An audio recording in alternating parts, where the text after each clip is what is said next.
Hello history के दीवानों, welcome to Phoenix Study Circle. आज हम बात करेंगे इंडिया के सबसे कंट्रोवर्शियल मुगल एम्परर्स में से एक के बारे में, औरंगजेब। औरंगजेब ने 1658 से 1707 तक राज किया और उसकी लेगेसी बहुत कन्फ्लिक्टिंग पर्सपेक्टिव्स से भरी है। चलो देखते हैं कि वो इतना कंटेंशियस क्यों है। पहला, उसकी रिलीजियस पॉलिसीज। औरंगजेब अपने स्ट्रिक्ट रिलीजियस स्टैंड के लिए जाना जाता है। उसने बहुत से हिंदू मंदिरों को तोड़ दिया, नॉन मुस्लिम्स पर फिर से जजिया टैक्स लगा दिया और कुछ नॉन इस्लामिक प्रैक्टिसेस को बैन कर दिया। लेकिन कुछ हिस्टोरियंस का कहना है कि ये एक्शंस पॉलिटिकल थे, रिलीजियस नहीं, क्योंकि उसने कुछ मस्जिदों को भी निशाना बनाया था। दूसरा, छत्रपति शिवाजी की लीडरशिप में मराठों के साथ उसका कॉन्फ्लिक्ट। औरंगजेब ने शिवाजी को पकड़ने की कोशिश करी, पर शिवाजी बच निकले और मुगल्स के खिलाफ लड़ते रहे। मराठों के साथ इस लंबे कॉन्फ्लिक्ट ने मुगल एम्पायर को काफी कमजोर कर दिया। यहां पर इन दोनों के संघर्ष को हिंदू मुस्लिम का रंग दिया जाता है, लेकिन यह संघर्ष सत्ता से प्रेरित था।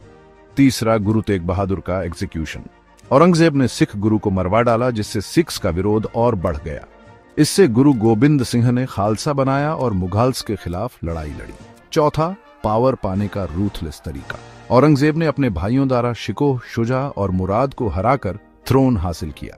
उसने दारा को पब्लिकली एग्जीक्यूट करवाया और उसका सर अपने बाप शाहजहां को दिखाया, जिसे उसने कैद कर रखा था। पांचवा, राजपूतों और दूसरे हिंदू राज्यों के साथ स्ट्रेन्ड रिलेशंस। अकबर के उलट, जिसने राजपूतों से दोस्ती रखी, औरंगजेब की पॉलिसीज की वजह से कॉन्फ्लिक्ट्स हुए, जिसने एम्पायर को अनस्टेबल कर दिया। आखिर में साउथ इंडिया में उसके एक्सटेंसिव मिलिट्री कैंपेन्स। इन कैंपेन्स ने मुगल ट्रेजरी खाली कर दी और आर्मी को थका दिया। उस समय इंडिया का जीडीपी दुनिया का 27% होने के बावजूद एम्पायर की नींव कमजोर हो गई। औरंगजेब की लेगेसी पर हिस्टोरियंस की अलग अलग राय है। कुछ उसे रिलीजियस जेलट मानते हैं, जिसने इंटॉलरेंस को बढ़ावा दिया, जबकि कुछ का मानना है कि उसके एक्शंस पॉलिटिकली मोटिवेटेड थे ताकि एम्पायर मजबूत हो। कंक्लूजन में, औरंगजेब ने मुगल एम्पायर को सबसे बड़ा बनाया, लेकिन उसकी हार्श पॉलिसीज और लंबे मिलिट्री कैंपेन्स की वजह से इसका डाउनफॉल हुआ। इसीलिए वो हिस्ट्री के सबसे डिबेटेड रूलर्स में से एक है। Thanks for watching. सब्सक्राइब करना मत भूलना।